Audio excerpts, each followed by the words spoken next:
April 2005. For 3 years, the Linux kernel has been tracked in BitKeeper, a proprietary version control system donated free of charge by its creator, Larry McVoy. After a licensing dispute, that donation is withdrawn. Thousands of kernel contributors are suddenly without a tool.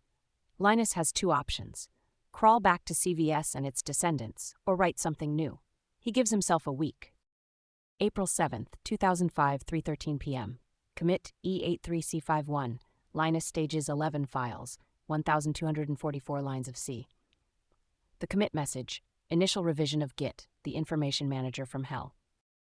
OpenCache.8. The cache entry structure for the staging index is already laid out: ctime, mtime, inode, mode, size, SHA-1, file name. Every field Git needs on day 1. This is not a sketch or a prototype. The entire data model that Git still uses today shipped in that first commit. 3 hours after the initial revision, commit 8BC9A0. Linus adds the GPL copyright notices. Into the copyright commit, he drops a line: the tool interface sucks, especially committing information, which is just me doing everything by hand from the command line. But I think this is in theory actually a viable way of describing the world. 3 hours in, and he already knows what he has. April 8th. Day 2. Linus ships 2 commands: read tree, which takes a tree shay and unpacks the files to disk, and cat file, which takes a blob shay and prints its contents to standard output. 24 hours after the initial commit, both halves of a version control system, writing data in and reading it back out, are present. Not polished, not wrapped in porcelain, but functional. April 9th. Day 3. Commit diff-tree. The routine takes 2 tree shays and walks them in parallel. Same hash on both sides means identical content, so skip. Different hashes means something changed. Report it. This is the moment Git becomes genuinely useful. You can now see what changed between 2 snapshots. Every command you run today, git diff, git log-p, git show, descends from the routine Linus wrote that afternoon. April 11th, Day 4.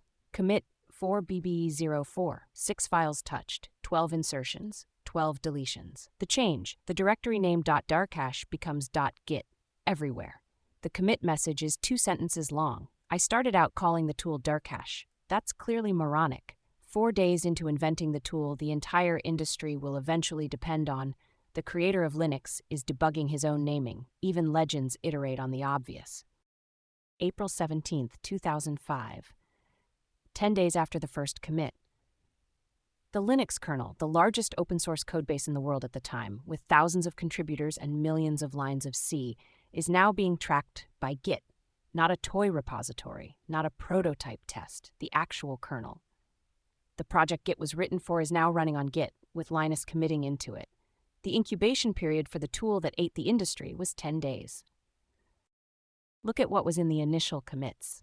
Content addressable storage, every object named by its SHA-1, the staging index as a separate concept from the working tree, the porcelain plumbing split.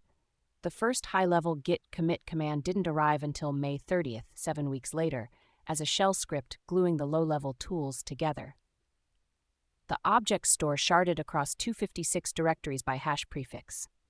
Merge support designed in from day 1, with the max parents constant already set to 16. 20 years later, all 5 of these are still exactly how Git works. 1 week of code, 20 years of permanence. Every clone, every push, every pull request on GitHub is running the tree Linus wrote in his kitchen that April. The first commit hash E83C516331. It is still, to this day, the root of the Linux kernel's history. github.com/git/git, clone it, git log -- reverse. Read the whole thing start to finish. Cut.